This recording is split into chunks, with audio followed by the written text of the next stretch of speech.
Bismillahirrahmanirrahim.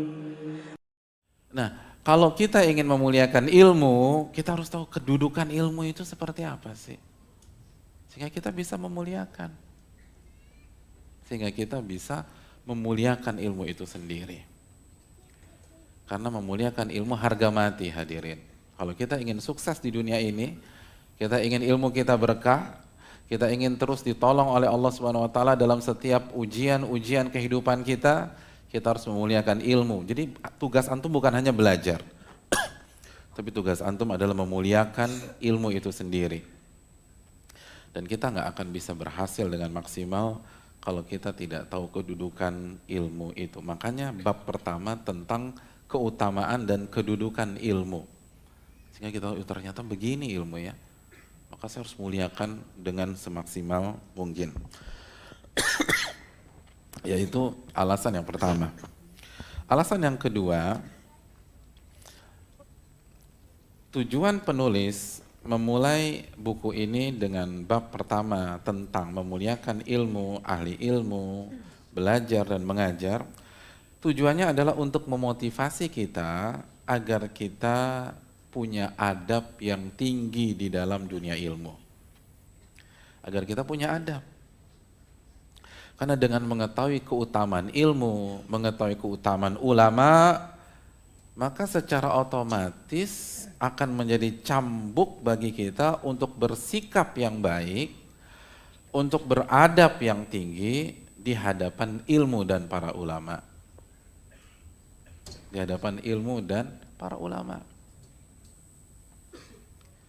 Jadi ketika kita tahu keutamaannya, oh ternyata orang ini demikian ya. Berarti saya harus muliakan dia.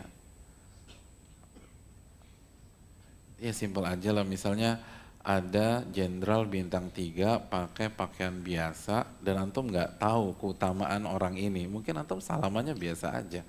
Tapi ketika dibisikin, itu bintang 3 tuh bro.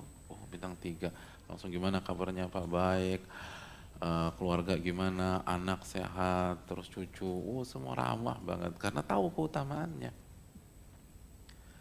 Nah banyak orang tidak memuliakan ilmu dan tidak beradab di hadapan ilmu karena nggak tahu keutamaan ilmu.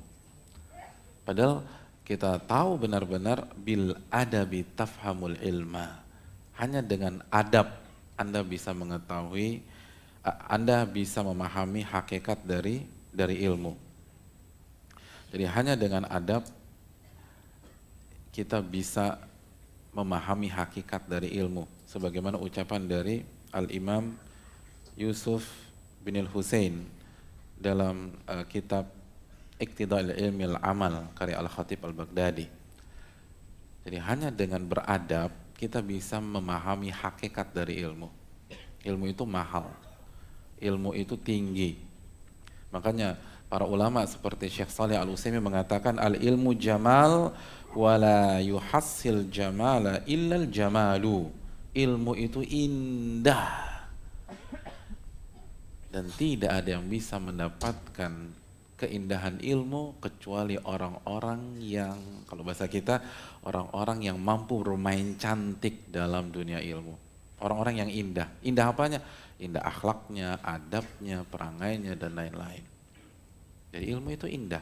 Dan gak ada yang bisa mendapatkan keindahan ilmu kecuali orang-orang yang indah. Orang-orang yang bisa bermain cantik. Orang-orang punya adab, orang-orang punya akhlak. Nah, bagaimana agar kita terstimulus beradab di dunia ilmu? Kita harus tahu keutamaan dan kedudukan dari ilmu itu sendiri. Itulah dua alasan yang dijelaskan sebagian para ulama mengapa bab pertama ini berisi tentang keutamaan ilmu dan ahli ilmu, keutamaan belajar dan mengajar. Karena ini yang menjadi pondasi. Karena kita untuk bisa survive dalam hidup, kita harus terus jadi pembelajar, kita harus terus belajar, dan untuk bisa bertahan di dunia ilmu yang tidak mudah ini, kita harus tahu keutamaan-keutamaannya. Itu poin. Saya tambah alasan yang ketiga nih, alasan yang ketiga.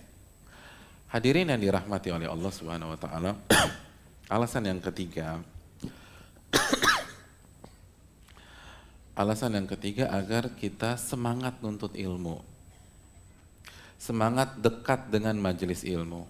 Semangat dekat dengan para ulama. Kenapa demikian? Karena yang pertama nih hadirin, manusia itu bertindak, bersikap, itu menggunakan asas keuntungan. Asas keuntungan. Untungnya buat saya apa? Untungnya buat saya apa? Kalau dia merasa ini menguntungkan dirinya, dia akan kerjain tuh. Kalau dia melihat ini banyak keutamaannya, dia akan menyeburkan diri. Tapi kalau dia merasa ini nggak menguntungkan atau dia merasa ini merugikan, dia nggak tertarik.